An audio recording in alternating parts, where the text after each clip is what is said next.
What's up, everybody? Welcome back to Almost Functional. I'm back here with Nick Herding again, Tricky Nicky. We're going to be going over building some chaos lists, like we told you we were going to in the video about the chaos detachments. You want to tell them what detachments and stuff you're building lists for today, Nick? Hey, what's happening, guys? So this is our CSM list building strategy session. So we're going to cover 3 detachments, the ones I think are going to see the most play, generally considered probably the strongest picks. It's going to be the Renegade Raiders, otherwise known as the Red Corsairs. That's going to be the first one we'll talk about. Other two are going to be the Soulforged Warpack. That's your demon engine specific detachment. And then the last one's going to be the Pactbound Zealots. They are word bearers, and they were also they used to be called Slaves of Darkness. That is the index detachment as well. The chaos marks. All right. So I believe the first thing we're going to get into is the Renegade Raiders. But if you guys don't mind, go ahead and like, subscribe, follow the channel. It'll really help us out just to get this content to you and to more people. But all right, so here's the Renegade Raiders detachment. Heck yeah! So I brought up the rules here. This codex is live. So this is June 16th. We're about 5 days before the MFM data slate, and then next Saturday, so in about a week, is when the new mission pack is dropping. Pariah Nexus is dropping. So this has already been released. We have the full codex and everything. And here are some of the rules. So specific to Renegade Raiders, this is going to be, you're going to really like this attachment rule a lot. This is the best one in the book as far as what it gives you. It's every ranged weapon in the army is assault, same as what you'd see like in Firestorm. The whole army gains assault, and additionally, this is where it gets really good. Each time a Heretic Astartes model makes any attack targeting a unit that's on an objective, you're going to add +1 to the AP of that attack. This is worded in a fantastic way. It's all melee and all range attacks, and the only thing it's checking is if they're just within range of the objective marker. There are ways to play around this, but this is adding extra AP essentially for free. It really boosts the already strong AP that Chaos has, given that they're Marines. For example, Legionnaires, a squad of Legionnaires has AP2 built in with the heavy weapons. Additionally, Warp Talons are already AP2, and then a lot of the shooting that exists ranges between AP1, AP2, or AP3. There are also some combos here where you can have, like, for example, Abaddon can actually reach AP5, which is pretty insane for close combat. You can also have, I'm trying to think, there's a stacking benefit with the Predator Destructor, which is a very good data sheet to take as well, where you start at AP1 for your Predator autocannon. If you target infantry, it gets a boosted AP, so AP2, and then Renegade Raiders, if you trigger the third thing, it could actually be AP3 on the autocannon. So very scary against maybe like Space Marines Gravis, things that have 3 wounds. Orc Meganobs, especially when the wall is down, are going to hate that. Some of the Custodes. Yeah, Custodes absolutely hate that. Once you hit AP3, so they can actually even that means your Terminator equivalent. It makes the Predator Destructor becomes very efficient at killing a TEQ, otherwise known as a Terminator equivalent. So talking about your T5 model, infantry model, typically 3 wounds, probably has a 4-up invuln save, and a 2-up armor save. So three, they're generally going to have cover. So hitting AP3 on a damage 3 weapon pushes it into the level where it's reliably going to kill custodians, 40, 50 point models. So let me turn off my Roomba. Sorry. Nick's being attacked by the Soulforged Warpack already. Yeah, the robots are getting me. Okay, so yeah, I was talking about that Predator Destructor a little bit. All right, so we talked about this. We already kind of went over some of these Renegade Raiders things. We did a whole video on all these detachments. So if you want the detachments broken down even more, down to each rule, each enhancement, each stratagem, go and watch that video. Today we're just kind of breeze over those and do a little more on the list building for the detachments. Exactly. So I'm going to jump right into battle scribe here, and then we're going to start. We'll just start going right into it. All right. So looking, I'm going to start with some of the stuff, maybe like a core like design for this list, and then we'll explain like the tactics and what's happening.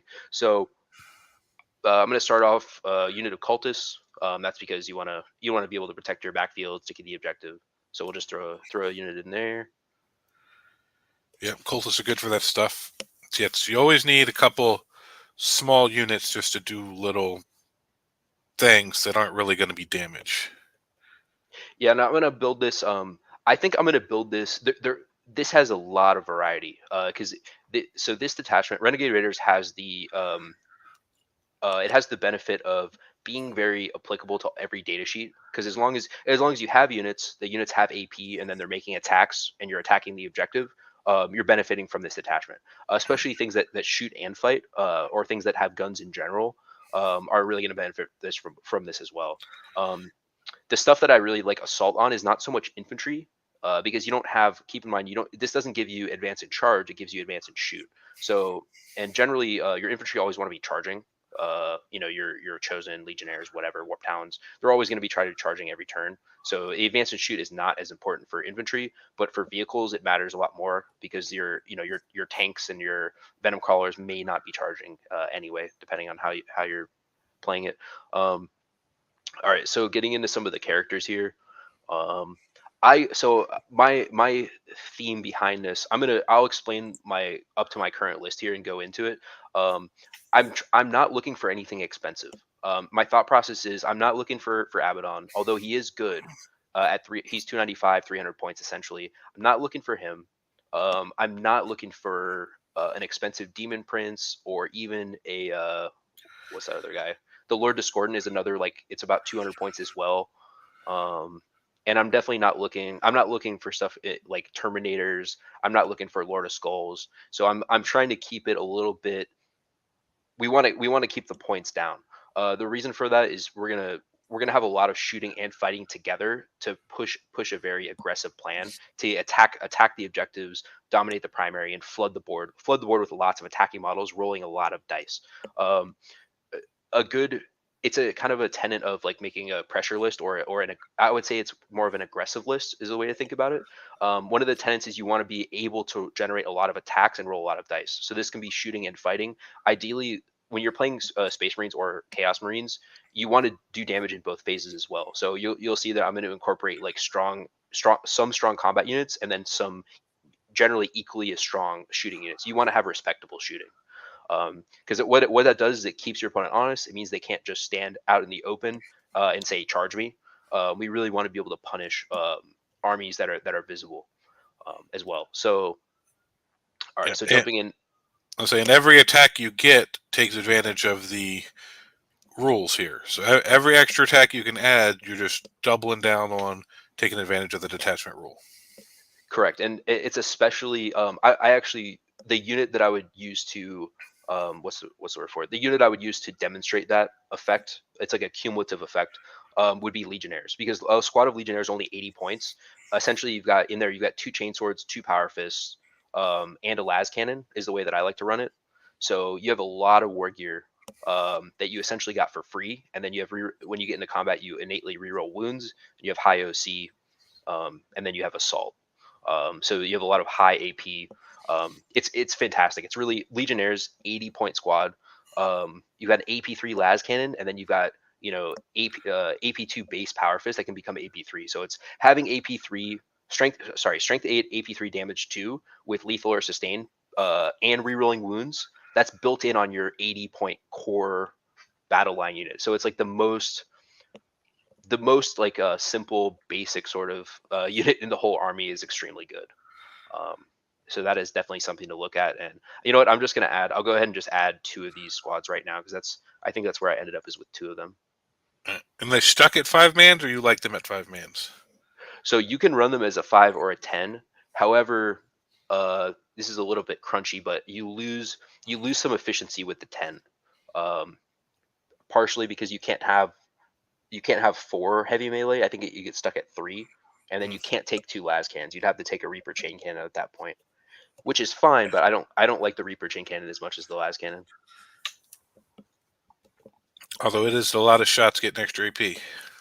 It is very good, and there is I would not knock anyone. I personally am taking the las cannons in here to have a little bit like a higher ceiling, like for explosive damage. Um, but the chain cannon is excellent against killing infantry, which there's a ton of right now, and especially if we're heading into like maybe a lot of horde armies are starting to come out. There's going to be a lot of infantry on the table, and the chain cannon excels against that. Yeah, because we may or may not see a lot more battle line depending on what special rules people are running at tournaments. Exactly. Here, I'm just going to add the chain swords here,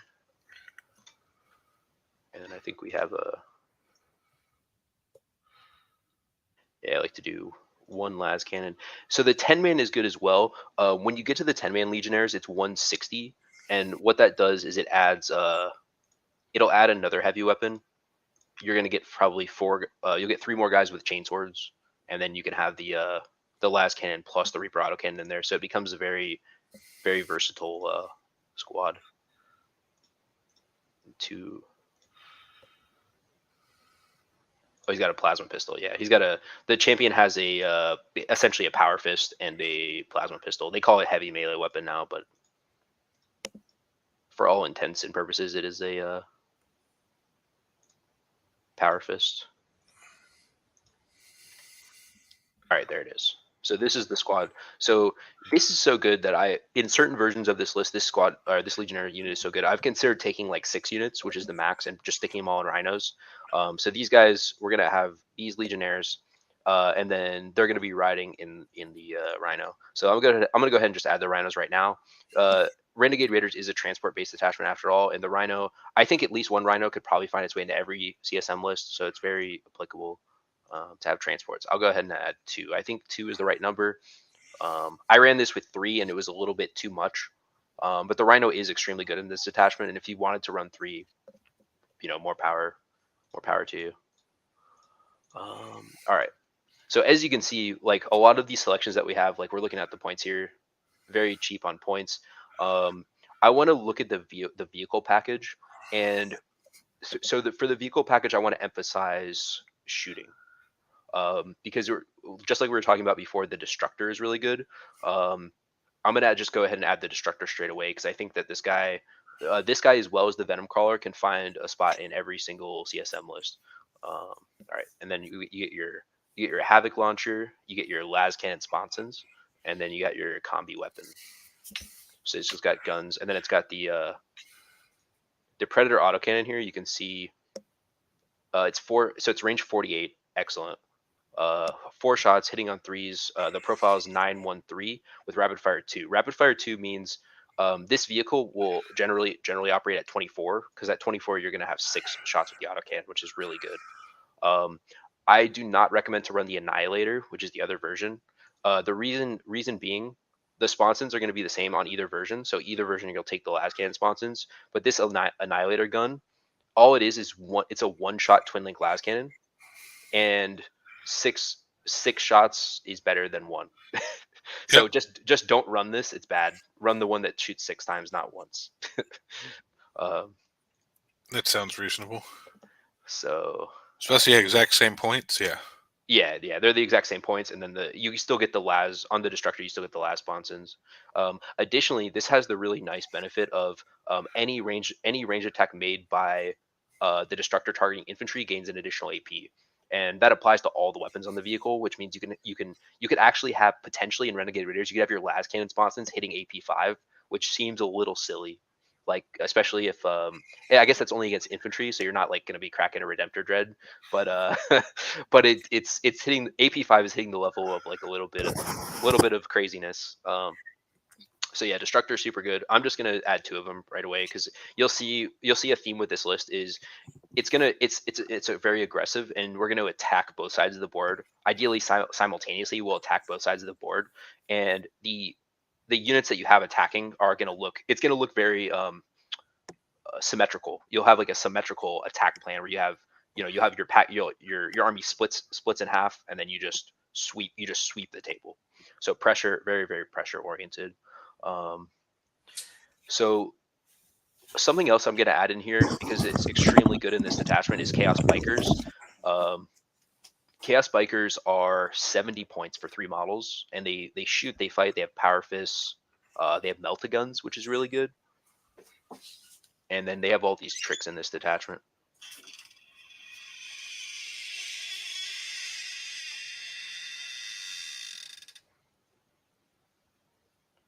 So do 2 squads, 2 squads of Chaos Bikers here, and then getting into a lot of the nitty gritty. We need more damage. I played a version of this that had a lot of junk, raptors, noise marines, havocs, stuff like that. Um, and those units were good, but their damage was honestly pretty low. And because we're gonna plan kind of this is kind of an all-out attack. Um, we want to have stuff that has extremely high damage. So it's things that are high strength, high AP natively, maybe things that have twin linked, stuff like that. So looking into some of the stuff we're gonna have in here for damage, Chosen. So I'm looking at Chosen, Warp Talons, and Vindicator tanks. So I'm gonna go ahead and add 2 squads of Chosen, which are extremely good because they have all of their attacks are AP2 base, potentially going to AP3 in this detachment, and then they supercharge this Chaos Lord. I'll add a Chaos Lord as well. I think we actually have 2 of those, so let's do double Chaos Lord, double Chosen. The loadout is going to be the same for both. So you got the Chosen have Icon, they have a Power Fist, and they have a twin linked Cursed Weapon. So I'm not going to actually click through that because it's tough to see, but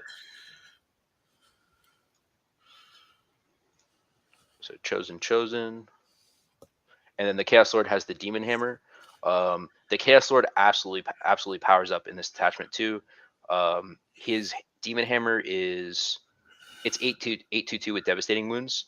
The chance for glory is going to give him +1 everything, including AP. So once per game, he can go AP3, and then if he's swinging on the unit that's on the objective, AP4 hammer. So super super good, and that's just a regular 90-point Chaos Lord.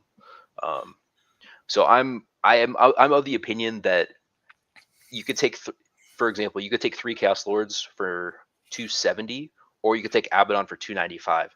I think the individual Chaos Lords are better, so I'm more kind of in that camp. Yeah, not all your eggs in one basket. Correct. Yeah, and it's similar to how I play like in Black Templars, where you just take captains with a power fist, and they're actually cheaper. They're only 80 points. So Yeah. it's the same sort of concept that you'd see in Black Templars. Yeah, and it's just going back to again, there's the more bodies, the more attacks, the more you're building into the strengths of this detachment. Exactly. So we are going to fill this out now. You can see this list looks fairly elite right now. These are 5-man squads. These are 5-man squads.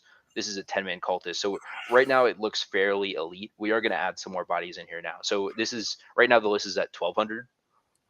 This is looking pretty good right now. We got our rhinos are full. We've got a legionnaire and a chosen with the Chaos Lord goes with the chosen. We're gonna add basically more damage and more bodies. So a way to build this potentially would be to just add a lot of legionnaires. I wanted something that's maybe a little bit more durable and faster for more aggressive pressure. So the classic solution for this is Warp Talons. They're twin linked, lightning claws, strength 5, jump infantry, and they have they have jank they can do where they can leave the table after they charge and fight. So really really strong, good with rapid ingress, and not. So I'm going to go ahead and add a 10-man Warp Talon, and they're good enough where I could probably just duplicate it. Had 2x10. This is a lot of points. This is actually 440. These are not really cheap models. I mean, they're 22 points per model, but you can set up an attack where you double charge with these things, or you give them advance and charge. They can become AP3. They can maybe get sustained on the Dark Pact, and then wipe a unit, kill a scout unit, infiltrator unit, whatever. These guys are making 10 man makes 40 attacks, and then they could just instantly leave the table after the fight happens. Um, Yeah, so anytime you can disappear, that's amazing. And do you have to kill the unit if you're in combat? Can you still disappear, or do you have to kill the unit to disappear? So generally, if you're in combat, you can't disappear. But this detachment has a special. There's a 1 CP strat in this detachment that says at the end of the fight phase, you can have a unit that's in combat can fall back for 1 CP. So and then after that, you can just have their ability trigger and they can leave the table. Actually, they can charge, use the strat to fall back, and then pop their ability. Yeah, yeah. They chart. So yeah. That essentially yes. So if they for example if they charge and don't kill their target, you could spend after they fail to kill their target, you could spend the CP, fall back, and then use their ability. So that's kind of the combo. Yeah, so Um, yeah, and that stratagem is called Opportunistic Raiders. It's a strategic ploy, and it's 1 CP. exactly, and in my opinion, that is the best single stratagem that was printed in this whole book. Opportunistic Raiders is what it's called. Has probably endless applications, and it's extremely good. And it'll in the current in Pariah Nexus as well. It's going to be just as good as it is now, if not better. Nice. So yeah, look, we do have a balanced data slate coming up. I don't know if this will be changed. I assume that warp talons have been good since the start of ninth edition, maybe even before that. So I don't anticipate warp talons will ever be bad. It's just right now they're really kind of turned up to 11.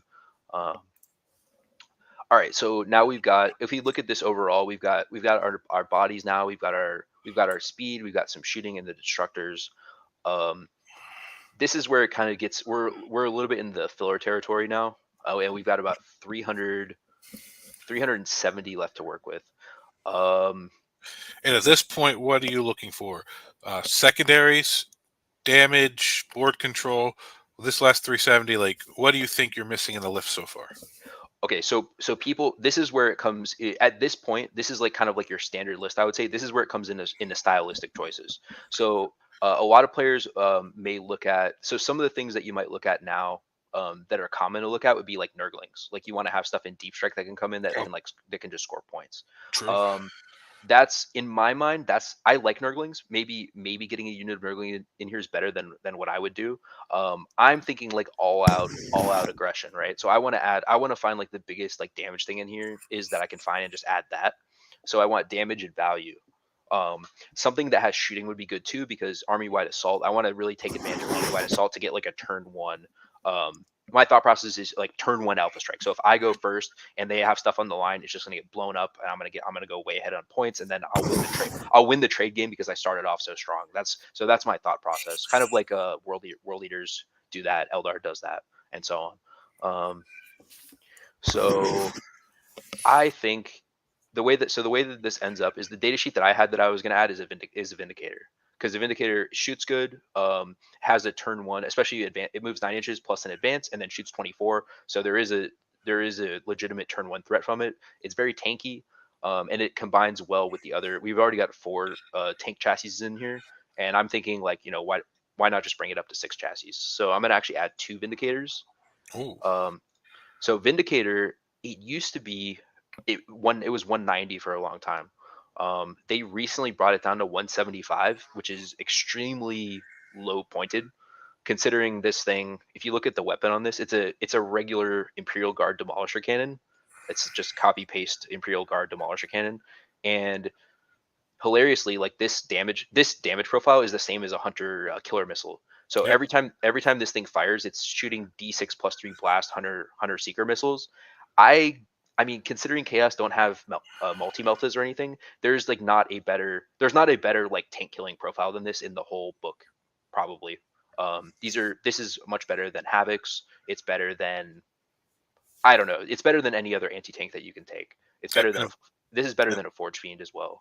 And if their tank touches an objective,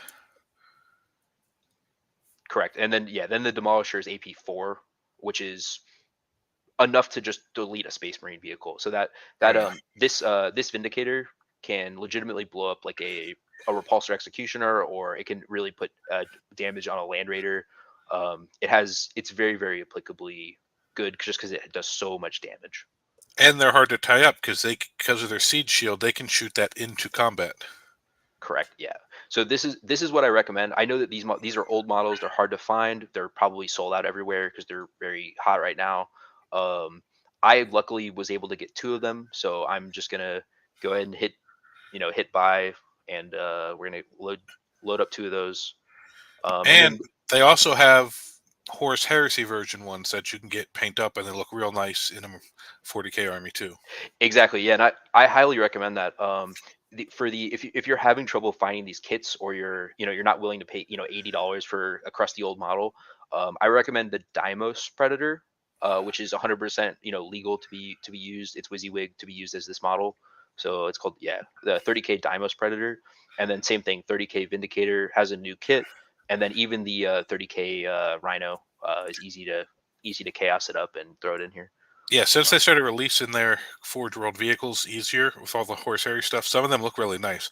They had some of the old Land Raiders. I thought about buying a bunch of that and just proxying over just because, one, not yeah, everybody's doing it, so it would make your army stand out a little bit.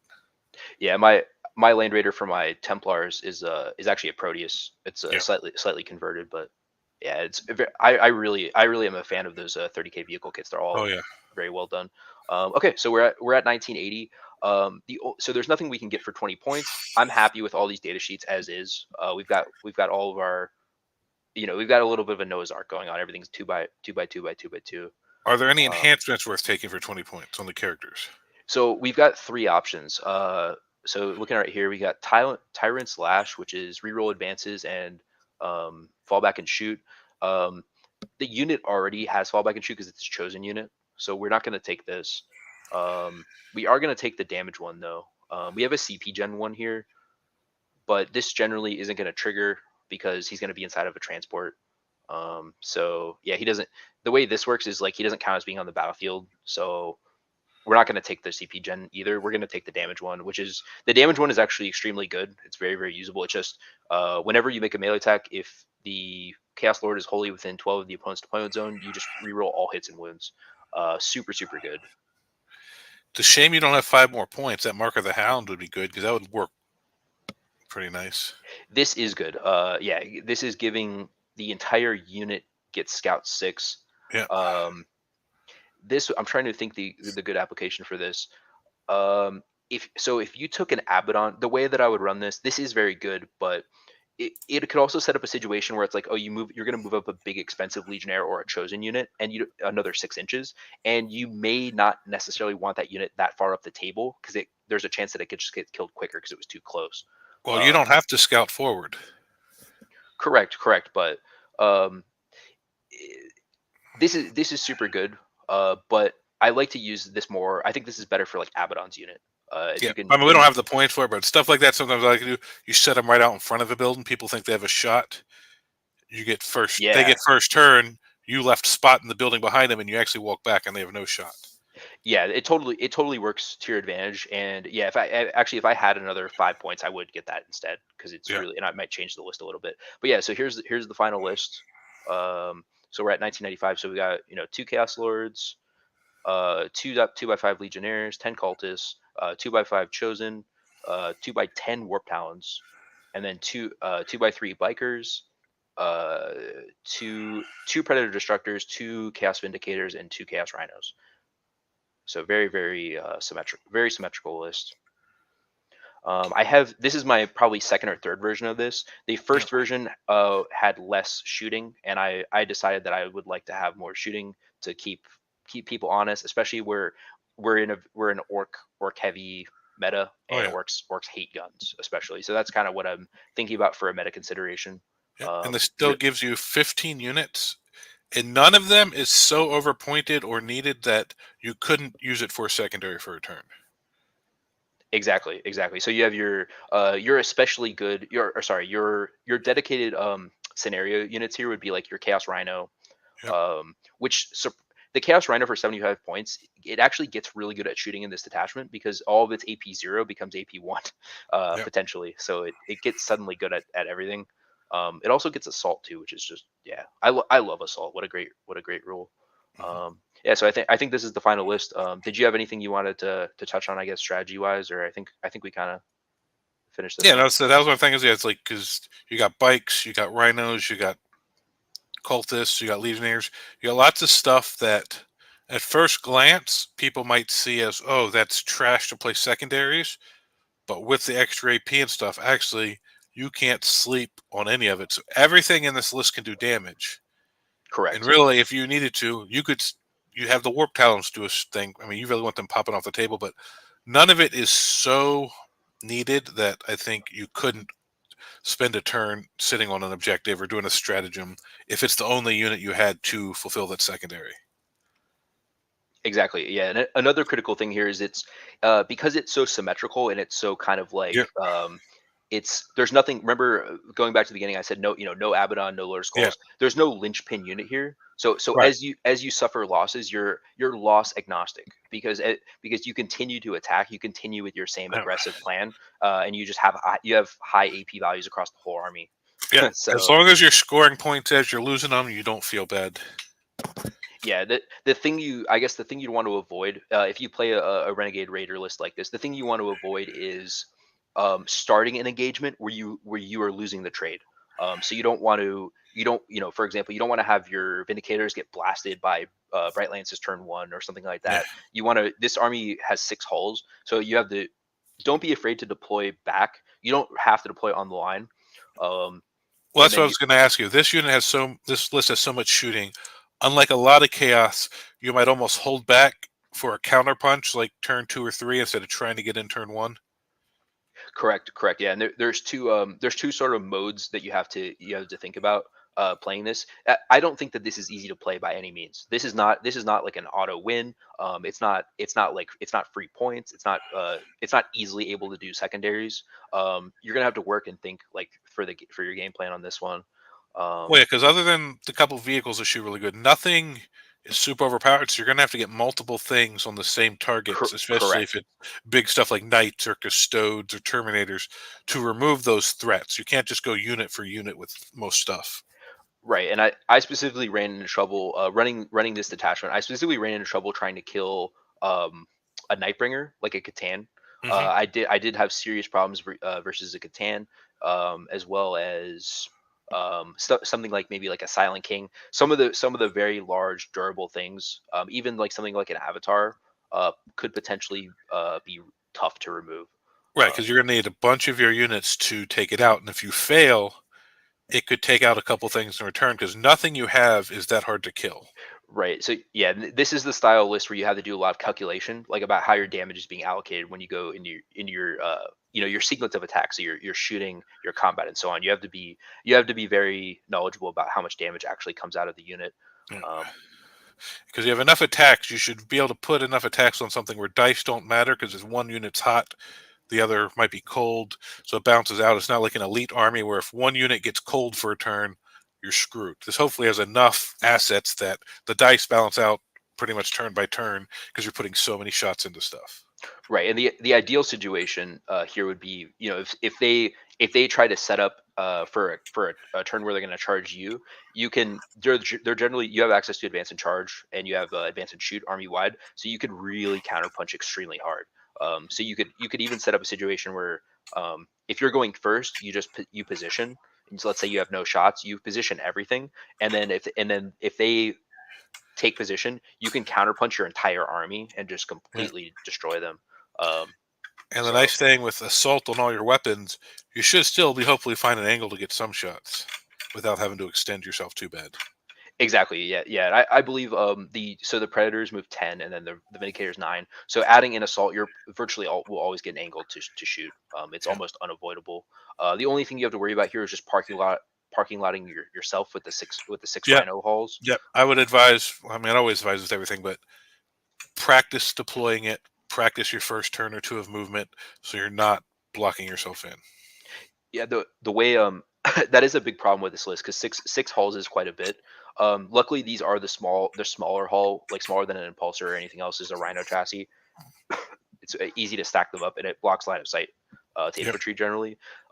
Something I recommend as far as deployment, likely want to have the destructors on the flanks, so like on a wide deployment to shoot the edge with the 48-inch range, and then you'll generally have the vindicators are more of a counter puncher.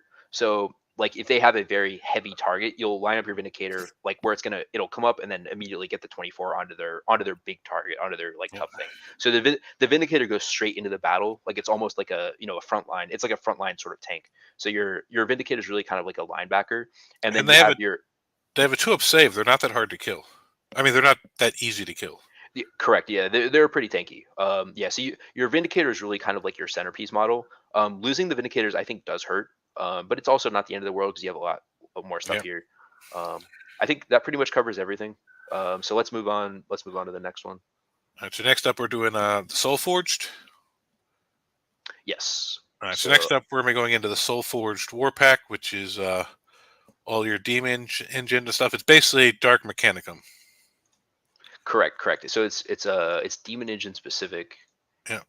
And So this is going yeah. to restrict our list building a little bit Yeah. because unfortunately they've taken away Forge World at this point, and we only have, if we look at the little list here, only about, let's see, one, two, three, 4, 5, 6. There are only 6 demon engines. So this will end up being a little more of an elite list. But Yeah. debt to the Soulforge is this detachment rule. Each time a Heretics starts demon vehicle from your army makes a dark pact, it can invoke its contract. If it does, subtract 1 from resulting leadership test when making the dark pact. And until the end of the phase, each time the model in that unit makes a range attack, add 1 to the wound roll, Mhm. or add 2 to the attack characteristics of melee weapons equipped by models. So either get +2 attack for all the melee weapons, or they get +1 to wound on all their shooting. And this is coming from vehicles, so most of their stuff's already wounding on 4s and 3s against most stuff. Mhm. Mhm. Yeah, so it really emphasizes just turning the damage up. This is very damage oriented, similar to Renegade Raiders, but it also this is also Demon Engine specific. Yeah, So I so believe, this will have less, won't have quite as many units. It'll be a little more around big tanky stuff, I would suspect. yeah, and these are the strats. So if we look at this real quick, there is you could 1 CP you could turn a vehicle demonic, which is good. I don't know how many times you actually want to do this, but it's fine. Um, Unfortunately, all of the strats here really just key off of vehicles or demon vehicles. So there is no detachment benefit for anything that is not a vehicle slash demon vehicle. Um, it creates a little bit of a conundrum because I I don't think you could make a good chaos list without infantry. Chaos Space Marines is essentially, it's still CSM, it's still Space Marines. It is essentially an infantry army. So it's similar to Ironstorm. Like in Ironstorm, you still have your scouts, you still have your tech marines, and so on. Same premise here. This is like the chaos version of Ironstorm. Um, do I think that this is better than Ironstorm? No, but it's different enough to be. It's different enough and still very strong. So looking at the list here, I want to go over the data sheets real quick because they are so limited. There's actually, I think we said there were 7. The Lord of Skulls is a demon engine, and I am 100% going to click Lord of Skulls. Like I'm just going to add one right now. So I'm already, this is already sounding like a fun list. Yeah, the Lord of Skulls is only 450, and think about, he's basically a knight, but he's better in every way because all of his stats are like just better than a knight, which is really funny. But he Um, doesn't worship the Emperor. no, he's corn. He worships corn. Oh, He has a big old axe. So 24 wounds, T13, which is just really crazy. I don't know why it's that value is so high. I think it's a monolith level of toughness. yeah. So yeah, and then this guy just hits like a truck. I mean, he's 5 attacks or 7 in this detachment. It's 7 at strength 16, AP -4, flat 8 damage. So yeah, flat 8 damage is pretty interesting. Well, then his shooting is Oh, he's got the here. strength 10 and strength 8, both at +1 to wound. Let Oh, me you're adjust changing this. those now. I think it should be these two because Gotcha. they're basically, everyone always takes the same 2 guns. Is it? So strength 7 and strength 14, both with +1 to wound. Oh wait, hang on, that wasn't the right one. This is it. This is it. Oh, so both are strength 14 and both are +1 to wound. Yeah, exactly. So these So, are winning on 2s against anything so in the unless it's game, toughness 14 which or doesn't make higher, sense. Yeah. So this you're is winning wounding. everything. It's everything on 2s. Yeah. Well, all right then. It's super high AP. A Demon Gore Cannon is a little bit scuffed on range, but then you got really good profiles here. You got basically what we're looking at here essentially, like this guy moves up the table and just shoots. So we got basically 3d6 shots hitting on threes, strength 14, AP -3 or 4, and then minimum 3 damage across the board. So this is an average of like, it's not crazy. It's an average of like 11 shots. Probably get sustained going. So maybe 9 or 10 hits, something like that. I think it's Who knows? 17 attacks with his cleaver if he sweeps. Yeah, yeah, and the sweep is pretty good too. Yeah, it's It's just 2 damage. it's a power fist. Yeah, the sweep is Yeah, essentially just a power fist. a lot of sweeps are 1 damage. When they stay 2 damage, you have the potential to pick up 17 Marines in one go. This is good. So there's a lot of force multipliers we're adding on this guy. The support. So this guy obviously needs a support retinue. There is a version of this list where you can run multiple Lord of Skulls. I don't know. I'm just not going to recommend that. I mean, you can do it. It just becomes like kind of a big meme. And like you might just do better if you were playing like Chaos Knights or Imperial Knights at that point. So Yeah. I won't really get into the multiple Lord of Skulls build, but Yeah, I don't think that's going to win a tournament. It'll catch a couple people off guard. It just doesn't have the tools to consistently score secondaries to win an event, I don't believe. correct. Yeah, yeah, it's a lot of points. There interestingly though, like I think if you did the triple Lord of Skulls, it's only 13 1350, so you actually have a lot of points left to work with the triple skull. So that's probably something we'll see sooner or later. I just don't want to, that's not the list that I'm going to run, so I'm just going to start filling this out. We're going to need 2 warpsmiths. A Two of warpsmith them. is essentially just a tech marine. The reason we need 2 warpsmith is that there's 2 enhancements that we absolutely have to take here. All right. One is the best enhancement in the book, which is called the Tempting Addendum. I'll talk about that. And then the other one is the Forge's Blessing. So the Tempting Addendum is extremely good. It basically says within 3 inches of this warpsmith, um, when any demon engine invokes the contract, which you're always doing when you pact, you reroll all your hit rolls. Oh yeah, Uh, that's helpful. so it's only a 3 inch aura, but as long as this guy's alive, I mean, he's giving out an aura of just reroll all hit rolls. So It's and all then hit rolls, not range, not melee, all. correct, and then this also, the trigger on this is it's an aura, and then the trigger is when that model has done a pact. Well, the pact can happen whenever you make an attack. It's part of the attack sequence. Yeah. It's like when they're selected to shoot or selected to fight. So that means this tempting addendum works all the time. So it Hmm. doesn't matter if you're shooting, it doesn't matter if you're fighting, it doesn't matter if you're overwatching. As long as you can pact, you can benefit from this. And this is exactly, I think we were already talking about this in the previous video. Yep. If you have access to reroll hits in CSM, that's when you hit your damage ceiling. So whenever you see reroll hits in this book, you basically want to click buy. So that's really important. The other one is a little buff you can give that gives a demon vehicle a 6-up feel no pain. That's going to go on the Lord of Skulls. So as long as this guy's hanging out, you can like do some little repairs, give him +1 to hit. So now his guns will hit on 2s just like a tech marine. And that's it. So we've got our 6-up feel no pain and our reroll hits.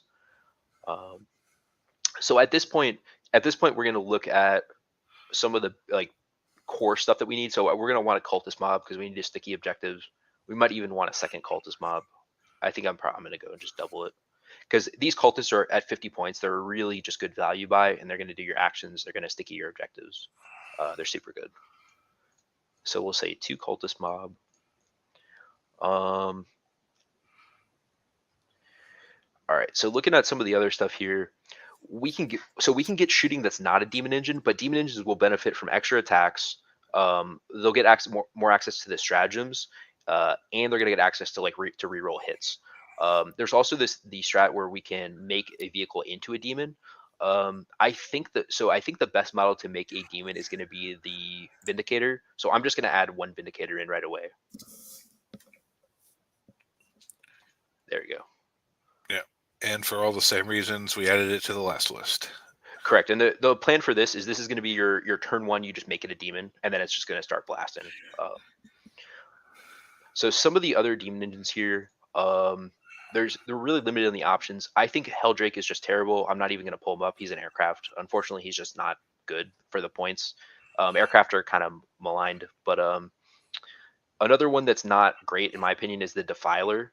His he's a guy that like shoots and fights, but he's a little mediocre. And the real reason he's not going to see play is he only moves 8, and the base of the Defiler is so large that it's almost impossible to like maneuver around the table.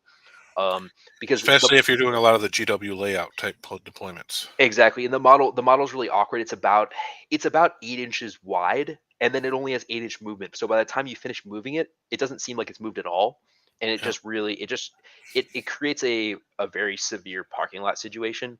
And then at the end of the day, this guy's only T10. He doesn't have any like real special rules that help you, and he doesn't shoot or fight better than anything else that I'm aware of. I mean, his fighting is good. It's kind of like Forge Fiend levels or Mauler Fiend level stuff, but this guy is actually 60 points more than a Mauler Fiend, which is starting to seem like very criminal. His Defiler battle cannon is it's extremely bad compared to a Vindicator cannon as well. So yeah, Yep. we're not gonna include this guy because he's overpointed and the model is too physically large. Which makes me sad because actually have some of these models and I love them. It's the old school, came Oh out yeah. about 20 years ago, so it looks Yeah, really they nice. were always been one of the coolest looking chaos models. Yep.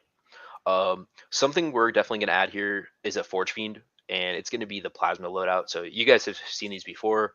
Um, I'm pretty sure every recast guy has these. So it's the triple ectoplasm cannon Forge Fiend.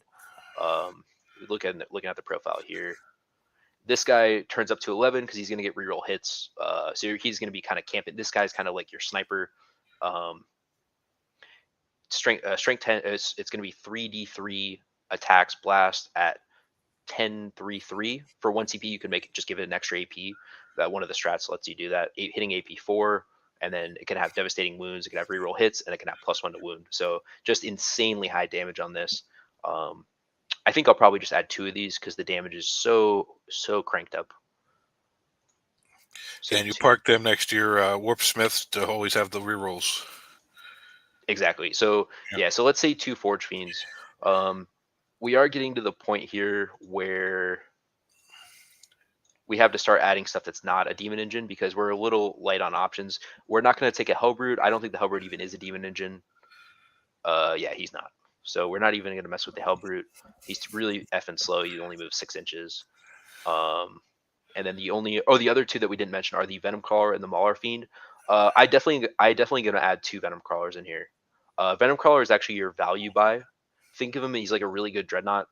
He's got 12 heavy bolter shots. He moves 12 inches.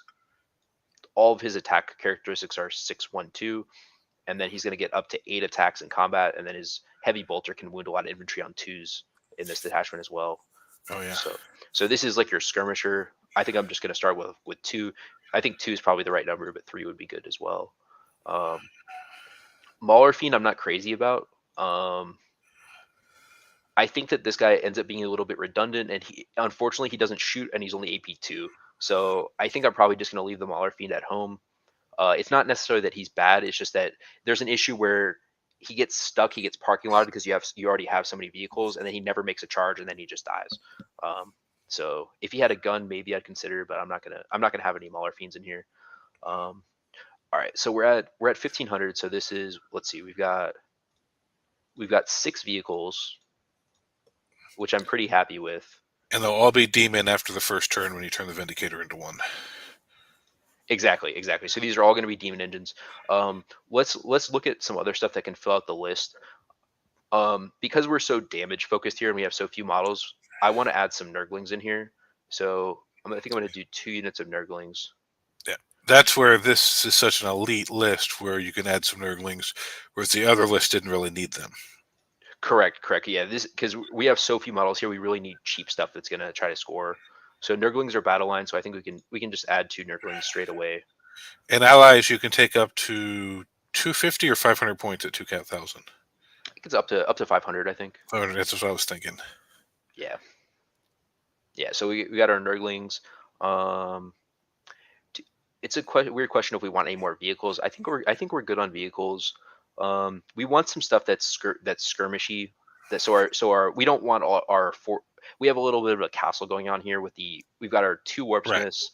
our Lord of Skulls and our Forge Fiends that are all castled up. So we want some stuff that can skirmish and create space, so we don't get swarmed and overrun quickly, where our shooting never gets to go off. Yeah, you need some screens because you can only fit so many models within range of the Warpsmith anyway. Yeah, so this is where it gets a little bit esoteric, I guess. But accursed cultists are good. I really don't mind accursed cultists at all. They die really quickly though, and they're not cheap. Um, I think a min accursed cultist would be okay. It has scout. Let me think about this for a second. We've got about 400 points. I definitely want warp talons in here, and I think I want to stage the 10-man warp talons. If we look at this real quick, I think I could probably add 20 warp talons. They're not getting any benefit from this detachment, but they're just so good. So they'll put this over 30. Yeah, this is 30 over now. I'm trying to think if there's anything else that we really want in here. Legionnaires are good. None of these, we don't need any of these characters. They're not. None of these benefit. The only one that benefits vehicles is The Warpsmith. Yeah, Or Vastor. Vastor. Vastor is good. The Warpsmith helps them too. But yeah, if we look at Vastor,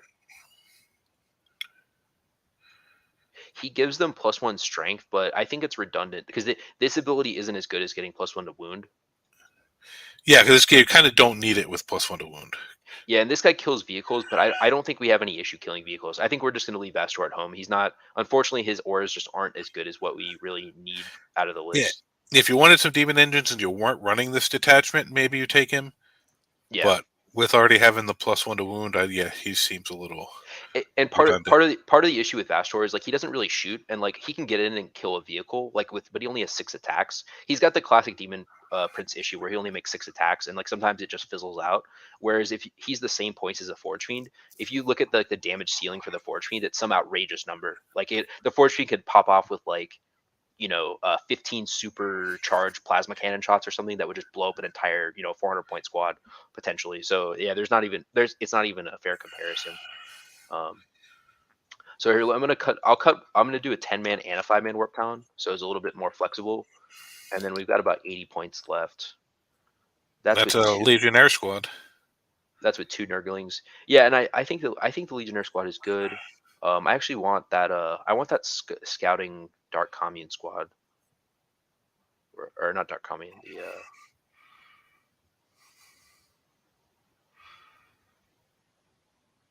Where is it? We only have 80. It's the Accursed Cultist, just the base Accursed Cultist squad. This is good for doing objectives because it scouts 6 now, and then it has Blood Surge, so it just kind of shows up. It's generically pretty good, and it's kind of annoying to kill. It doesn't really have a save. It has no armor save, but all right, and we got to find 5 points somewhere now. And did you already do your? My brain's not working. Enhancements on the Warpsmiths? Yeah, we already did those. Yeah. All right. Yeah. So we just got to find 5 points. This is ideal. Let me figure out. I don't know what the last 5 points is here. Let's cut these cultists, and then I'll cut a Nurgling. Then we got 120. Yeah. So 120, we can get another 5 warp talons, or we can get another venom crawler. I think that venom crawler is kind of scary. Maybe we'll just add another venom crawler. So we've got 120. Well, because he benefits in this detachment. Yeah, exactly. So yeah, that 120 could be a lot of things, but I'll just add another venom crawler. He's pretty good. Good value. Good heavy bolters are generically good. There we go. We got 10 points left. And did you added an enhancement to both characters? Yeah. Yeah, we could for 10 points we could actually turn the Nurglings. So Nurglings have infiltrate. I think in this situation you would actually infiltrate them. Yeah.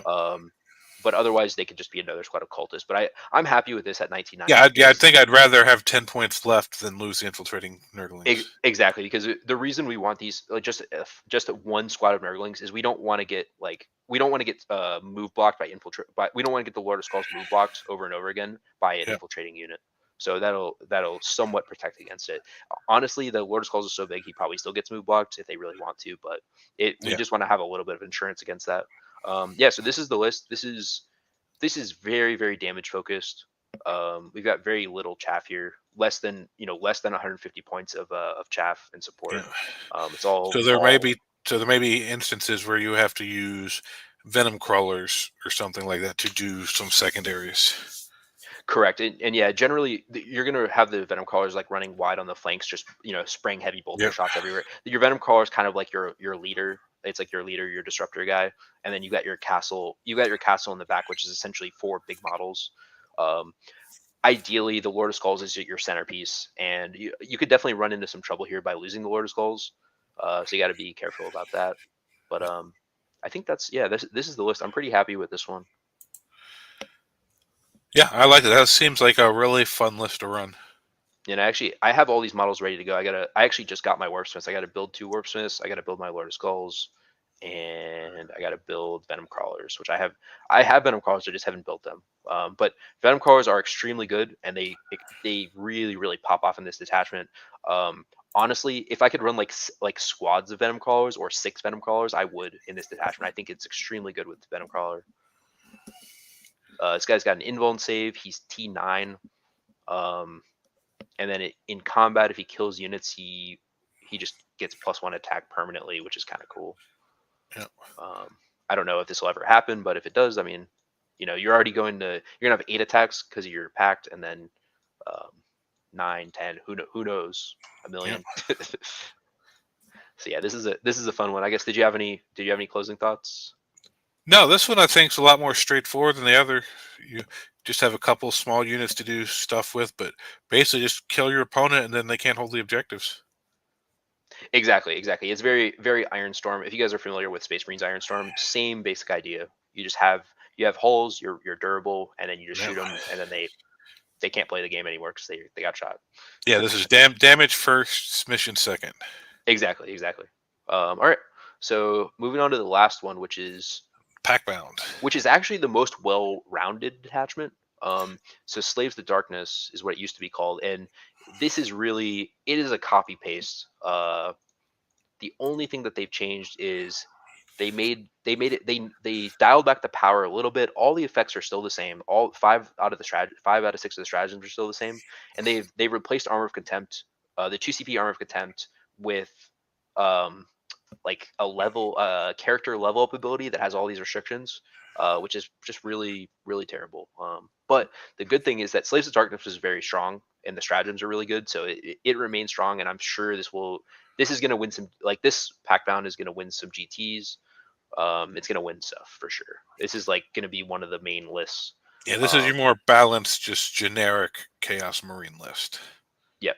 The reason why this is so good is because it's a combination of good stratagems that allow you to, like, it's like reactive defenses. You have a Nurgle, you can do a Nurgle Lone Up, you can do a Zinch Resurrection, you can do a Slanesh Advance and Charge, and then you have a 1 CP reroll all wounds for Undivided. And, it's not reroll hits anymore, but just being able to reroll wounds like as a strat is super good.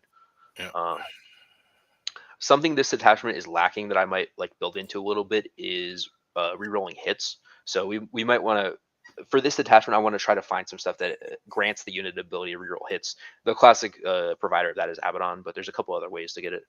Um, so big thing to think about for this attachment. The concept of it is, I'm sure you guys have played, or you're familiar, or you've played against with or against Slaves of Darkness before. Honestly, nothing major has changed. It's going to be the same premise as that.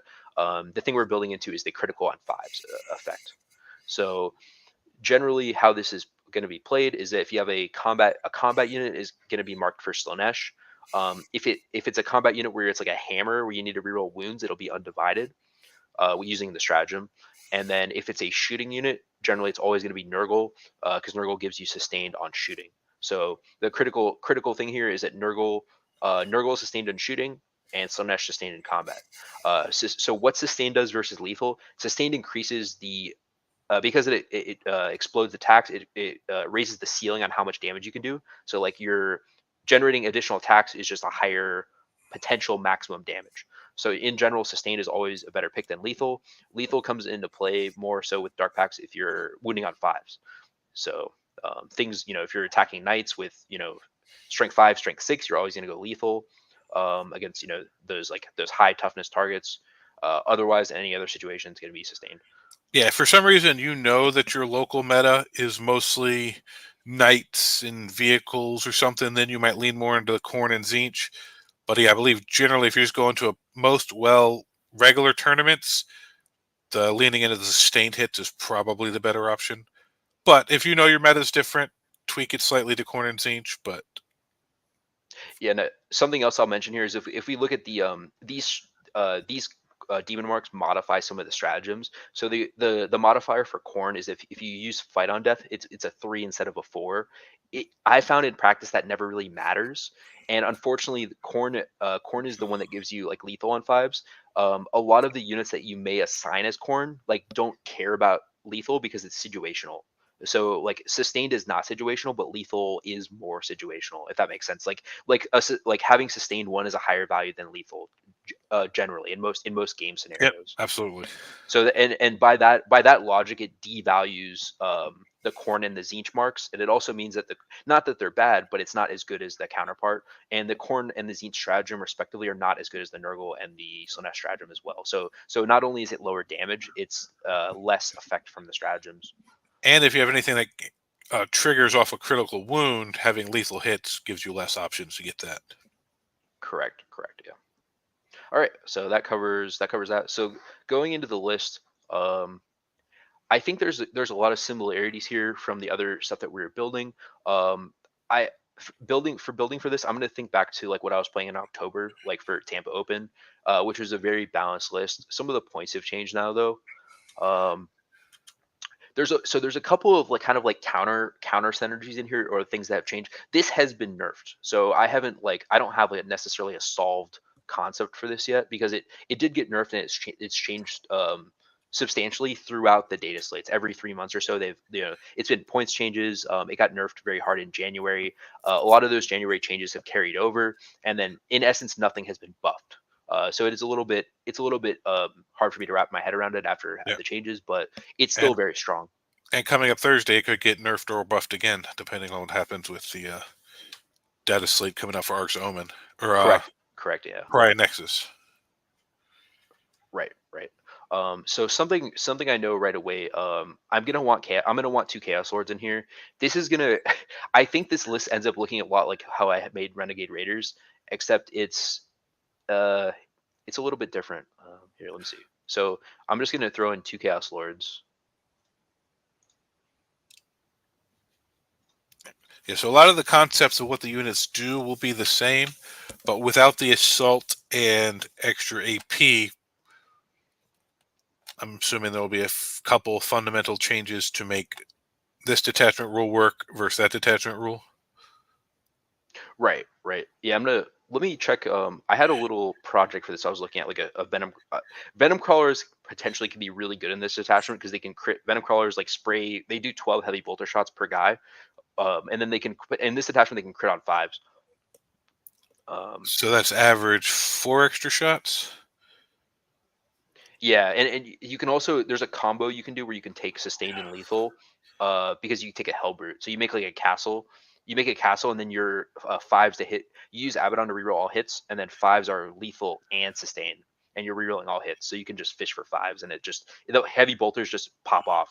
So I didn't really do the math on it, but I think if you have that castle, um, I actually, you know what?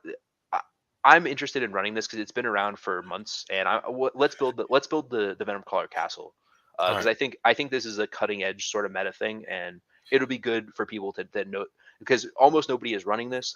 This list did win a GT somewhere maybe 5 months ago, but it is still good. Like it has not been removed from the game, and it's definitely something that could catch people off guard and win events, I think. So we're gonna go 3 Venom Crawlers, not 4, and then these are all gonna be. Nurgle. I'm actually gonna make them Zinch. I'll explain why in a second.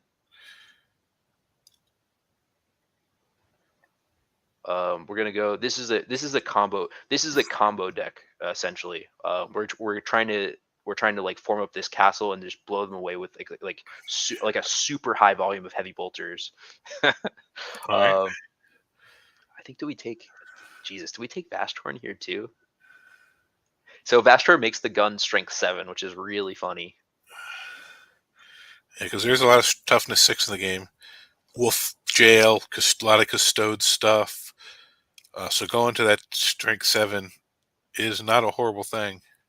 Yeah, I'm thinking about it, but I think he's too many points. Even at Hold on. 190. Are you taking a Defiler? Oh no, I'm sorry. That's supposed to be a Hellbrute. I was about to say, like, hold on now. Yeah, we're not taking it. So the Hellbrute is going to be Hellbrute is like your support guy, right? So he's going to be Nurgle, and then he's going to have he has a fist with a flamer and a las cannon, or the multi melt. The melt is good too, but we're gonna. This is leaning a little bit more into shooting. Could The also last do. cannon gives you a little better range than the Melta. Yeah, we want the range because Venom crawlers I think are 36. Yep. Yeah. All right. So what we're doing another shooting castle here, but this is the more traditional shooting castle. It's not the Soulforged Warpack.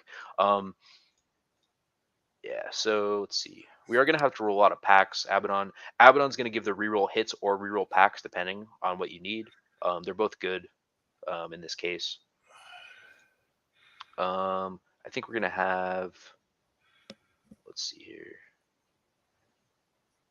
Gonna have 2x5 chosen, just like before. What's the Lord's running with them again? Undivided. So we're gonna do two undivideds. I'll say, but you're gonna have the Lords run with them again. The Lord, yeah, the Lord's with the chosen. Yep. And then these guys can all hang out in a rhino, so we'll get a rhino. And I don't know. I actually don't know if the rule has changed. I think I read on Reddit that they reverted it. So I think the rhino you can mark as Nurgle now. This was briefly nerfed where you couldn't put undivided units in the Nurgle rhino, but I believe that rule has gone away. But either way, it doesn't break it either way. It needs to be undivided. All right, so this is a lot of points. Abaddon is like 300 points. I believe he's going to be solo in this list. He Okay. doesn't really keep up with the Venom crawlers, which is weird. I think he can join a unit of chosen. I think we could probably even. So the only bad thing here is that Abaddon unfortunately has lost his chaos marks. He is now just undivided, and that's it. So he cannot benefit. He used to have undivided plus all 4 demon words, and Yep. they've taken all of his demon words away. So he is just strictly an undivided guy now. Um, Having him in a Terminator squad is not bad because it gives him reroll hits, but he already has reroll hits, so it's just redundant. Um, what else? We want more shooting because we're making a shooting castle here. So I'm gonna go ahead and add 2 Predator Destructors, I think. So this is looking a lot like this is kind of an analog to Renegade Raiders here, just a different playstyle. This is more of a whereas Renegade Raiders is more of a cagey counterpunchy detachment. This Uh-huh. is more of an in your face, just blow them away with damage. Gotcha.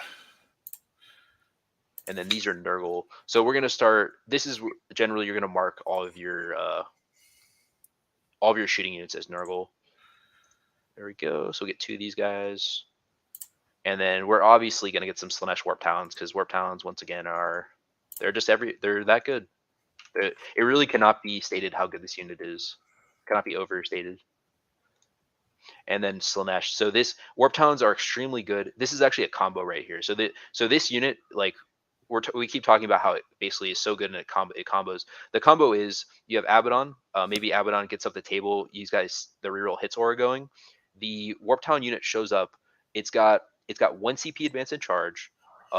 If one guy is within 6 of Abaddon, the whole unit, all 40 attacks are going to reroll hits. Your Slanesh, so you sustained on 5s. So it's reroll hits, hitting on 3s, exploding 5s.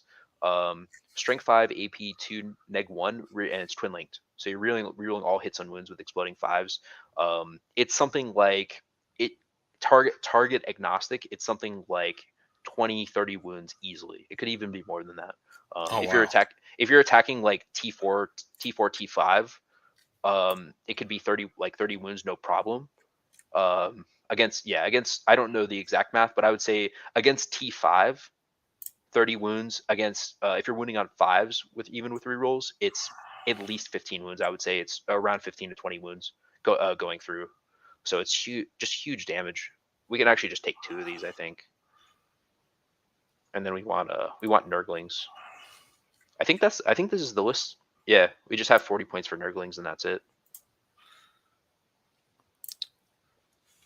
All right. Yeah, and I don't see anything about the Rhino. So from what I can see, you should be able to add them in there. It just says Heretic Astartes. Doesn't say anything about marks on the data sheet or anything. Yeah, it's in the MFM, but we're about it was it was in the January MFM, but I think all the rules from that MFM no longer apply because the codex came out. It's hard to say. Yeah, unless they've the Codex is the most current rules, so it outrules any FAQ that came out for the index. So unless they've Correct. dropped Yeah. an FAQ for CSM Codex, then you just Right. go off the Codex. Right. Exactly. So I think it's good. I think you can yeah. And honestly, that rule was stupid anyway. I really hope that it's gone Well, because it, if they'd wanted to stick, you'd think they would have stuck it in the Codex before releasing it, since they had it already FAQ'd it before. exactly. And the rule honestly was very stupid. It was added like in a January nerf when they nerfed all the points, and it's when they really nerfed the accursed cultists. Um, Yeah. luckily, accursed cultists are actually good again. But you're not going to see them. Unfortunately, some of the units that I like really want to play that I'm not putting in a lot of lists necessarily are accursed cultists and possessed. Possessed. This is actually supposed to be. It's worth noting that like this is what's called Pactbound Zealots. This is Yeah. supposed to be word bearers. Like it's supposed to be the possessed detachment, and possessed are just like pretty terrible in this detachment. They're not great. You can make them Slanesh and everything, but they're all they are really is like just worse warp talons. You can give them Um, devastating wounds once per game. yeah, that's about it. I mean, they're slower. They have less AP. Yeah. They don't have fly. Yeah, Um, they almost want to be corn with the no, no, what was I well, thinking? No, no, they the want it. five. No, the five. I was thinking the fives. It's only on hits, so it actually doesn't help with devastating wounds. So actually, It sustained is still better. Yeah, it doesn't help at all. Corn is good too. I like to run a squad. There is a combo here if you like corn, where you run the Master of Executions. He's very good. It's worth. This is worth noting because this is something you could just put in the list, and it's equally as good as what I have. So you would basically run a corn Master of Executions, and then you would give him the enhancement, the talisman right here. So he's only Yep. 95 points, but this guy just hits like a truck. He's got precision and dev wounds. There's a little bit of a counter synergy here, but the talisman is going to give him essentially he dark packs and doesn't fail. It's plus D3 attacks and strength, so he can go up to strength 10. Um, and then And you'd run him. he's got this So reroll ability. you'd run him with chosen and drop one of the lords, basically. Yeah, and you could even run this guy like if you wanted to take a second Rhino, that's totally fine. And I you was could saying, so run you're only running. So you're going to run one of the chosen on foot in this list. no. You got they both fit in because the Rhino holds 12. Oh, you're going to put both of them in the same rhino. Okay, Both of them that in the makes same sense. Rhino. Yeah, exactly. Okay, so they Yeah, and then can't split rhino, run two different sides of the board, but for the second Rhino, I would actually recommend the way that I would run it get a second. Yeah, let's change this a little bit. Actually, hang on. So we had the list exactly at 2,000. Just to go over it again, it's Pactbound Zealots. We got solo Abaddon, two Chaos Lords, 2x5 Chosen. They are riding in a Rhino altogether.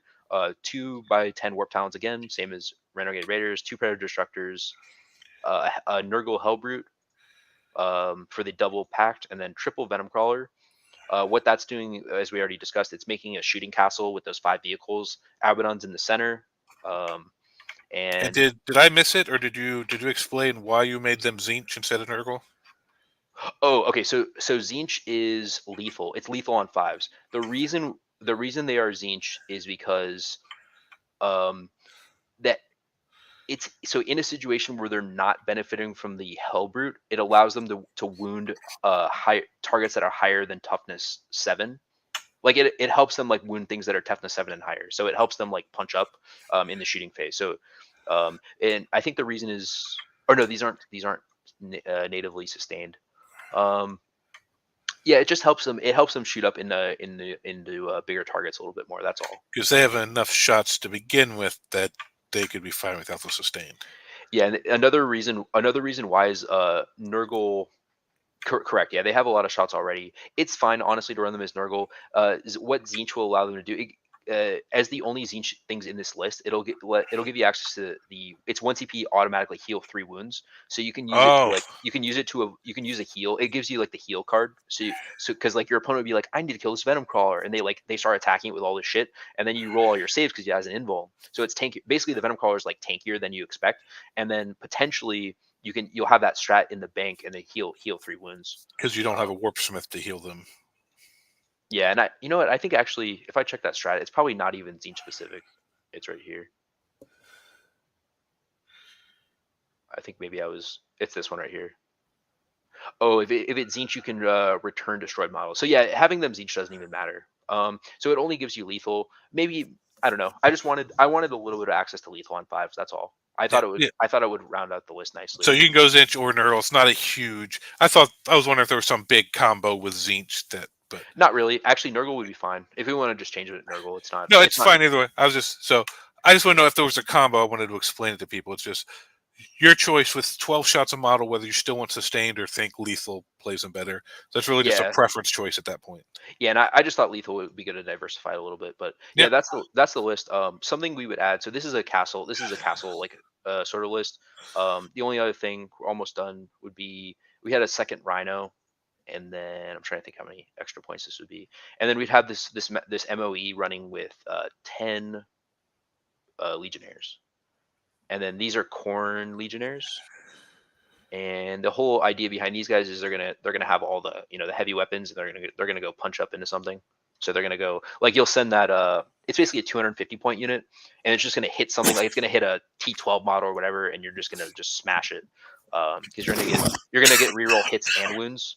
That's the right. combo. So if the target that you're attacking is below starting strength, you get reroll hits from the MOE, and then if they're on an objective, you reroll all wounds because they're legionnaires. So that's the combo. Gotcha. And it's just like I think legionnaires are like 40 attacks per, or they're like 4 attacks per guy roughly. So it's just a bucket. It's just a bucket of dice.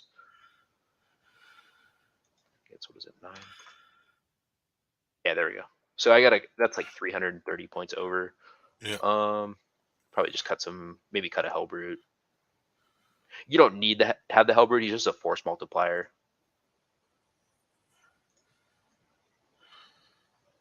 And do you drop one of the chosen units at that point, or do you keep the 2 chosen? I think you still keep them. Solo Abaddon. I was thinking about this Solo Abaddon because he's like, I don't think he gets protected at all. No. Because he's he's a Terminator. He's just a solo Terminator. Yeah, he's not lone op or anything like that. Yeah, and you can't Nurgle. It used to be that you could Nurgle strat him, and it was 12 inches, and he was Nurgle, and you can't do that anymore. So like Yeah. he doesn't he like lost his like protection, which really sucks. Like that was the big thing. So now Abaddon has to like play a little bit of a safe game. He still hits hard, but he became kind of like a big expensive buff piece. Yeah. Um, But on foot, someone could easily put a couple lancers or something into him and take him out early. Yeah, if you this list is changing a little bit. Like if you cut if we're going to the Legionnaire build, we're gonna go a little bit more like value oriented. Yeah. So maybe we cut Abaddon and then get like a Vindicator. This value list is looking more like Renegade Raiders. Yeah. So this list Pactbound has a lot of variety. You could run a possessed list. I don't think it's great, but it is at least a list you can run. And the combo, there's a decent combo here too. I was saying it's such a balanced attachment that there's really probably 100 builds you could do in it, and Yeah, and depending on your play style, do well with it. I'll explain the possessed because honestly, possessed are really cool and they do hit hard, but they're just not as good as they used to be. But they are cheap now though. They're only 250 for 10 possessed, which is good. It's very similar to that kind of like Wolfen or Wolf Jail thing where it's like you have these like tough T6 bodies with an invuln and they're just clogging up the table. And possessed still do that well. They just have serious AP problems. But what you do now is I don't think you don't even take the what's he called, the Master of Possession, because he sucks now. They removed his good abilities. He only gives them +1 to advance and charge now, which just doesn't matter. So you don't take him. But you basically just run 10 possessed and you make them undivided. The reason is because you can just 1 CP, have them reroll wounds, and then they have the once per game they get dev wounds. So that's the combo. Yep. So you send this unit in. They're undivided, so you pack them for sustain. They reroll ones because they're pacted. Reroll ones to hit, I mean. And then when you go to wound, you just 1 CP reroll everything to wounds, and then you just fish. You're fishing for 6s. So I don't know exactly what the I don't know, I could crunch a little bit of math on that, but 40 attacks, maybe you're hitting like maybe 33. Let's see. You hit like I don't know 32 times, and then like rerolling all wounds looking for 6s. So is that divided by 6? You like 10, around 10-ish mortals? It's like 10. It's like maybe 10, maybe 9 or 10 6s at 2 Or damage each. devastating, yeah.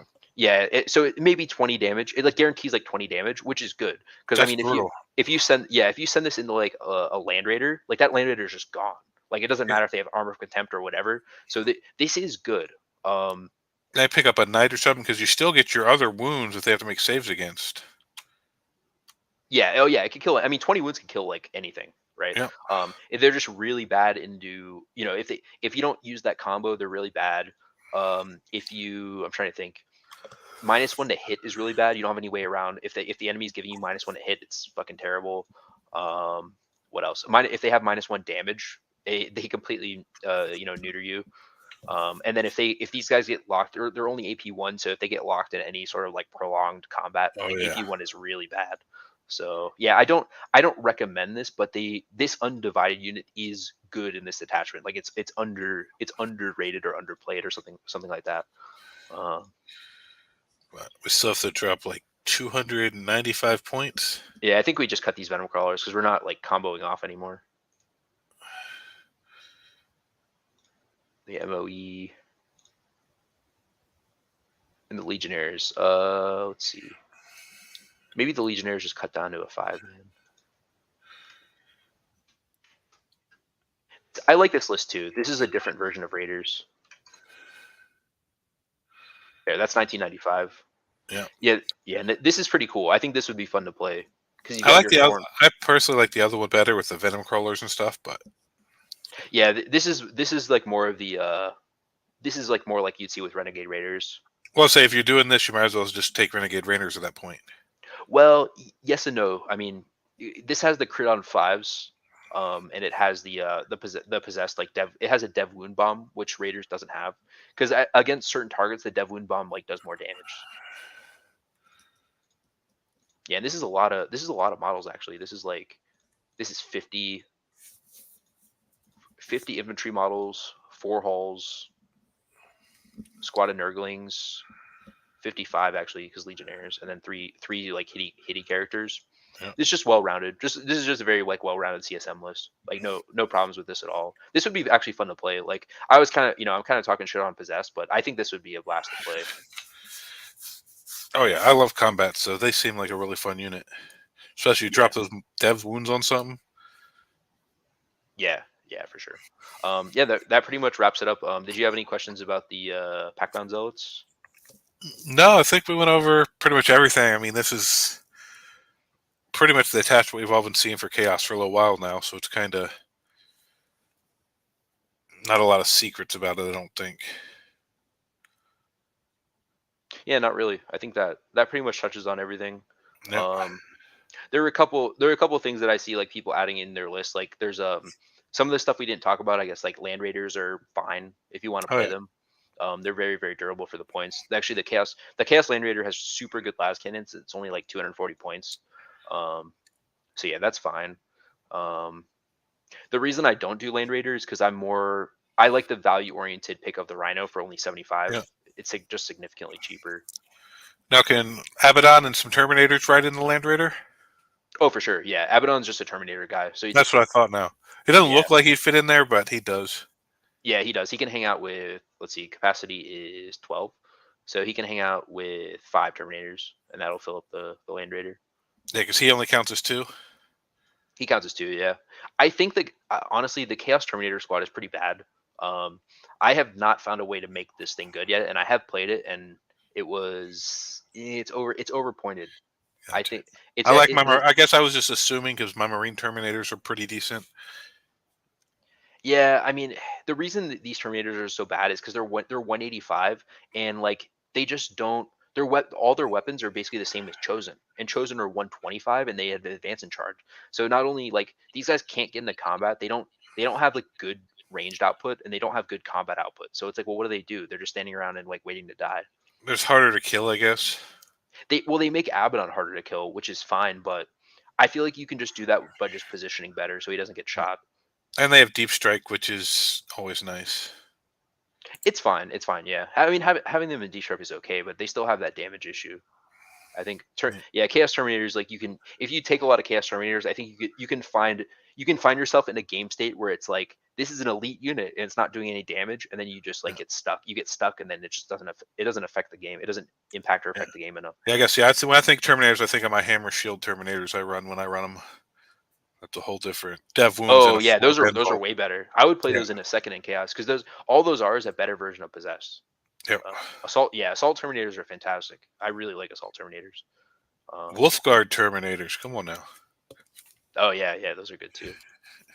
Um, I think that's pretty much it. The accursed cultists they have they're good, so they're a good inclusion. It ends up being expensive though, because if you look at the accursed cultist squad, it's 170 for the big squad, and then you at that point you basically have to add the dark commune in there, which is another 65 points. So it ends up being like, what is that? It's 21 models in the unit, and it has all these keywords. It's 65 plus 170. It's 235. Um, Not bad, but it has the damned keyword, which means it doesn't benefit from a lot of abilities. There's Oh yeah, so yeah. The damned really restricts what you can do with some of this Yeah, stuff. and they nerf the interaction here too, because damn, like the Abaddon auras never affect damned anymore either. So there's no more. You can't give them a 4-up invuln. You can't give them reroll hits, which are like some of the combos that people were doing with the Oh, yeah. cultists. So yeah, the cultists are really kind of like on their own now. That's good because Uh, that cultist detachment, if you could give everybody 4 pinfalls, would have been freaking crazy. yeah, and I was actually looking at the cultist detachment. I have a list like in that I haven't figured out yet for the cultist detachment, and it is 3 accursed cultists. Yeah. Yeah, I could actually show what that looks like. Or we could come back another time and do another 3 detachments or something if you want. If you have a minute, I'll put the cultist list in here right now, All right. because the reason this is cool is because there was a guy who was just playing at Atlantic City. They just finished playing that today, and Necron's won, but I think he won his first 6 games with the cultist detachment. Oh Um, wow. and it's worth mentioning this because like I think we said that this was like the worst one.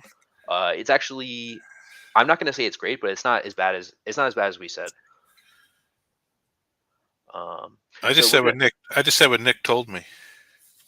Oh yeah. It's pretty bad, but it makes it's not really the cultist attachment; it's the accursed cultist attachment because it makes accursed cultist really good. Um, so the list we're looking at here, it's a lot of this is a horde army, right? So it's a lot of like swarmy. You have like Fabius Bile. You have, who's that other guy? You have the Dark Apostle, and then the Dark Apostle gets the amulet, which like brings back guys. It is sort of like a resurrection.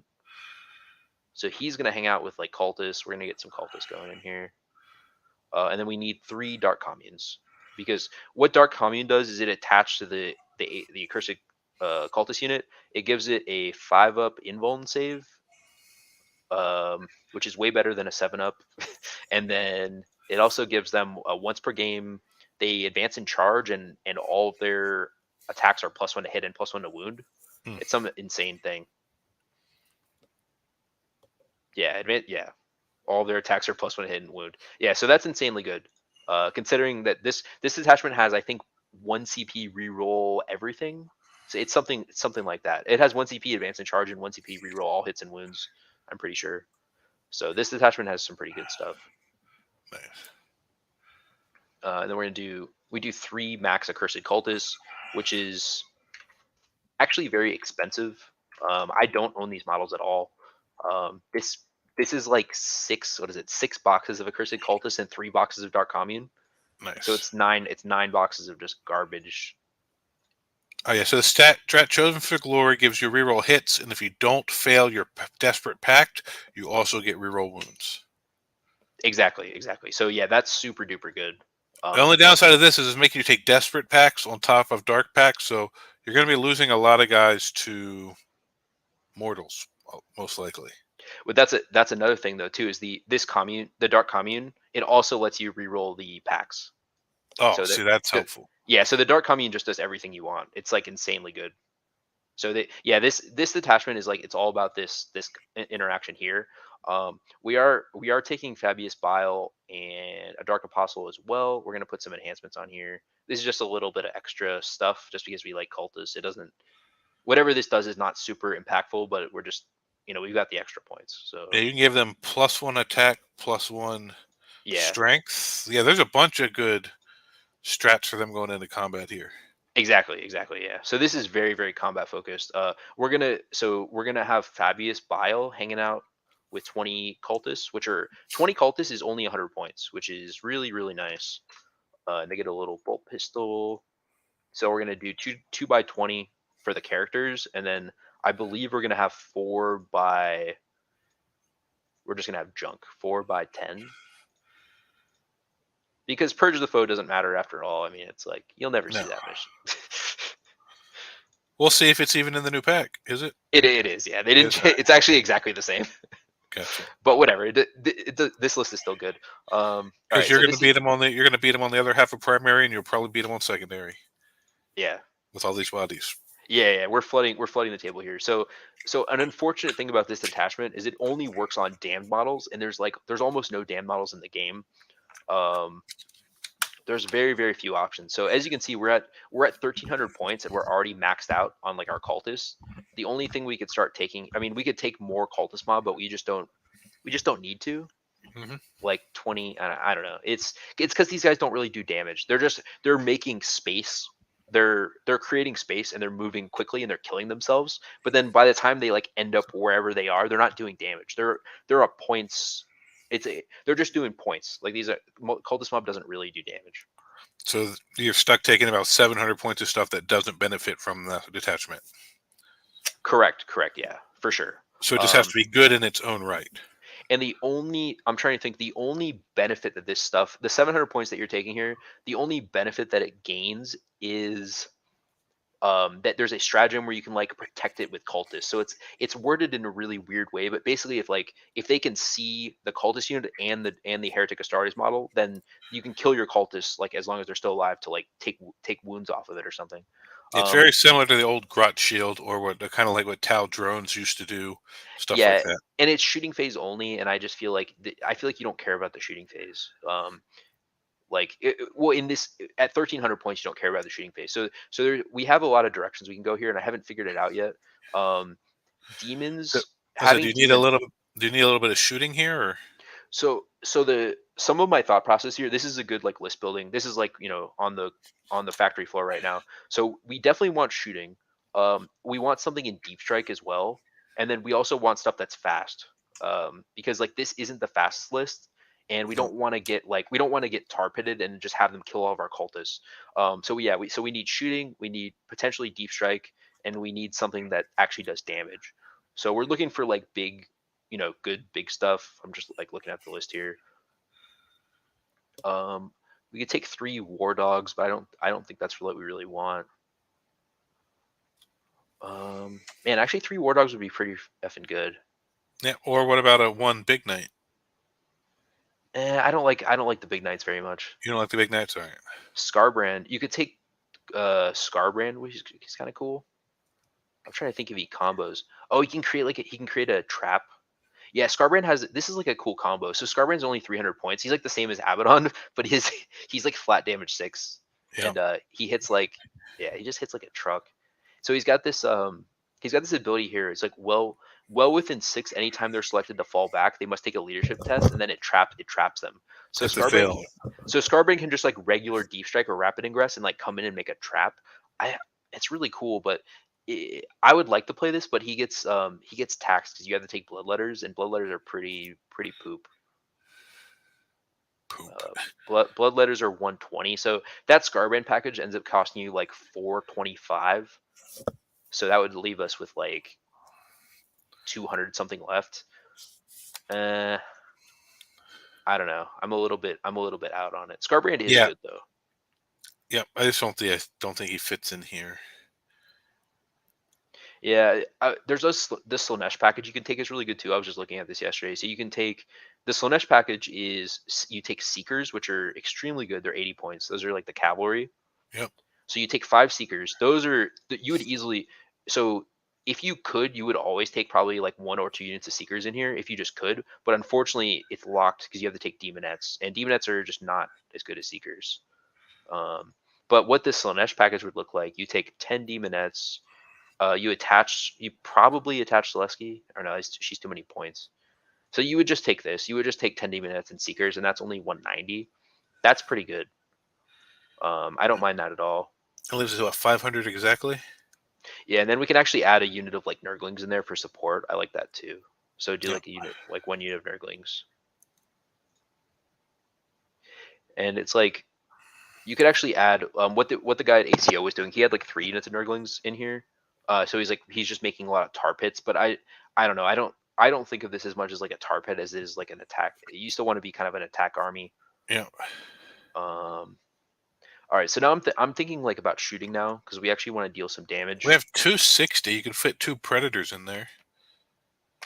Yeah, actually, I have a 460. Oh, 460. Yeah, I could do so math. I like Predator Destructors. I think Predator Yep. Destructor is what we want because it's just generally the best. And Yep. I don't think we need Warp Talons because we already have too much shit that's going to be in combat. Yep. Because it's like if we start taking like you might think like, oh, I want Corn Berserkers, I want Legionnaires, I want Chosen. Well, there's not enough space. Like they can't, like, you have so much shit on the table. Like this is already, I mean, how many Yeah, with models is these it? characters and these mobs with the strats, if you're Yeah. going to run this, you have to rely on them to do most of your combat.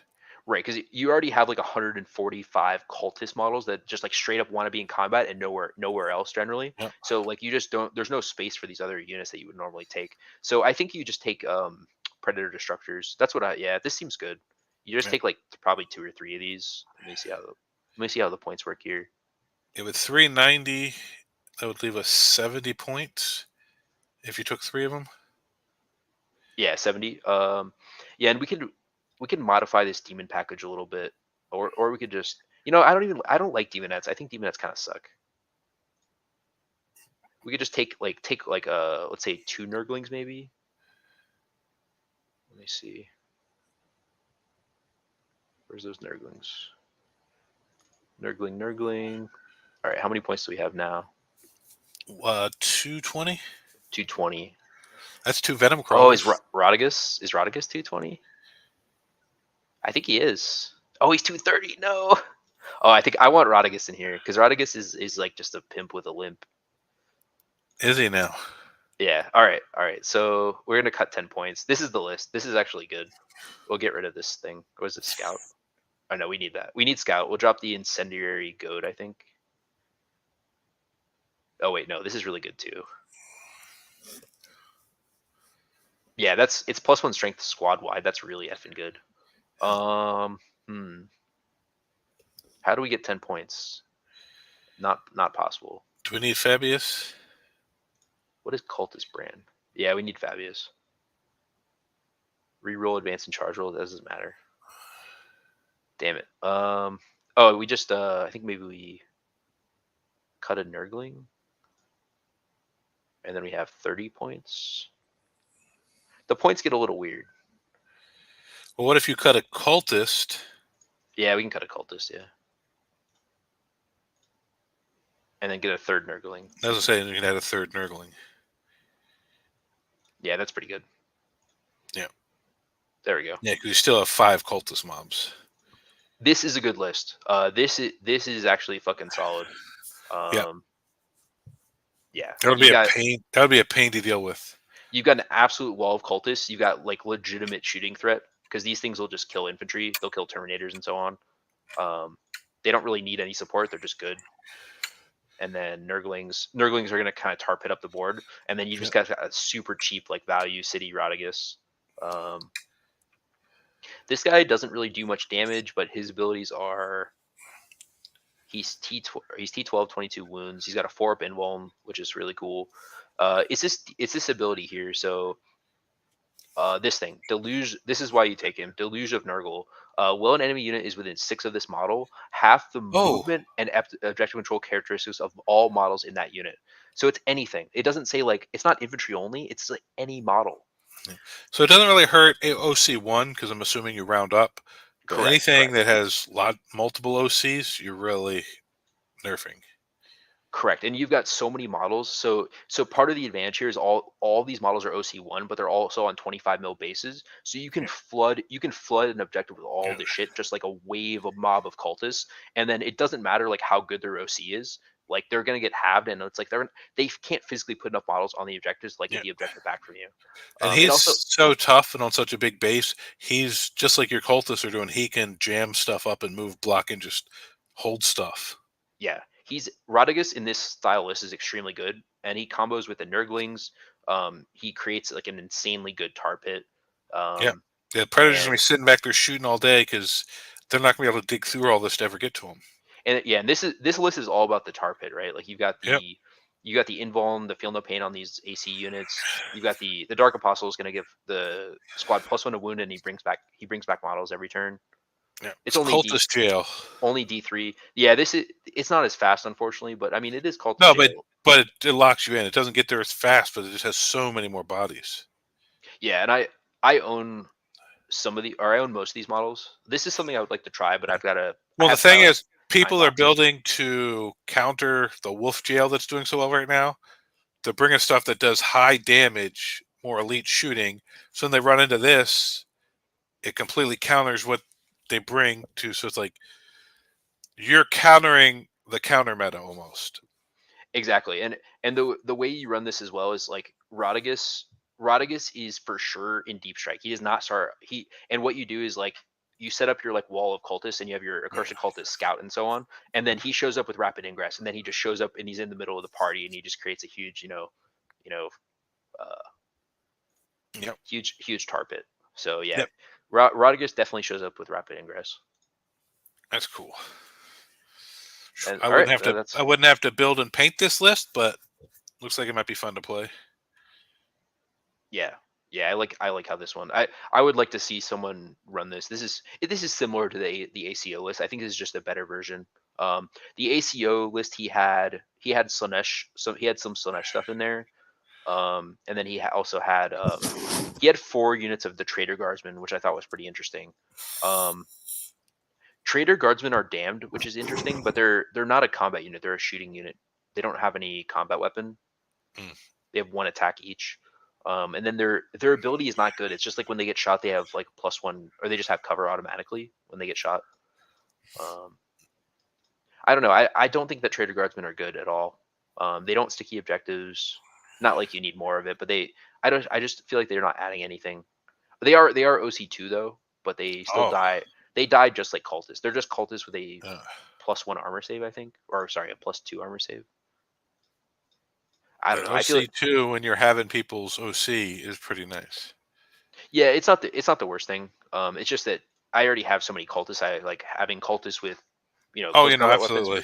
Yeah, it's like it seems like it hits a level where it's like, Unless you want to well, bring 300 models, you don't need to bring all the cultists, all the accursed cultists, and the Trader Guardsmen. right. And I think it hits a level. I think like this horde list hits a level where it's like if you take too much junk, you just deal 0 damage, and then you can lose because of that. Yep. And that is actually exactly why this guy that I believe that guy's name is Derek Apshe, something like that. He was playing on War Games Live. He specifically lost to Blood Angels because he set up all of his cultists. He had like 200 plus models, and he got charged by Blood Angels like one turn, and then he got charged again, and it was over. Yeah, Because because Blood Angels most time will have the attacks to deal through that. exactly, and cultists just flat out don't do enough damage to actually kill like real Space Marines. Yep. So accursed cultists do, but like regular cultists and like fucking trader guardsmen do like close to 0 damage, Mm. similar to the regular cultist unit. Um, as far as like what's dealing damage here, the AC units, accursed cultist units with all the buffs and everything deal big damage. So this will kill stuff. You could send them into a knight. You could send them into whatever big target that you have. Mega knobs doesn't matter. Um, the other units that can do like a little damage are the cultists with the Fabius Bile. They're going to get +1 strength and toughness, which is really good, making them, I believe, strength 4 and toughness 4 on cultists, which is kind of an LOL. Yeah. And and then the other one with the Dark Apostle has +1 to wound, which is similar, to making them strength 4 Yep. typically. So that's going to be a good. So you'll have a lot of attacks. I think these are 2 attacks each. Yeah, they're 2 attacks per guy, so up to 40 attacks. You pop that one strat, they'll go to 3 attacks a guy. Yeah, exactly. And then they have Dark Pact, and then I think the Incendiary Goad can give them extra attacks as well. So there's a lot of combos here. Getting up to 4 attacks per guy in Cultist is silly. And then the Cultist mob, or the Cultist Chaos Cult detachment rule is like you can get +2 movement, and you could also get +2 advance and charge if need be. So it really helps you get in position. Having Cultists move fast is super good. It's not might be underrated, but it's movement is always good. All right, cool. That's it. All right, so that's it. Unless you got anything else to add, I think that's a good spot to wrap this up. Yep. All right, well, thank you guys for watching. We're going to be having a lot more content coming out.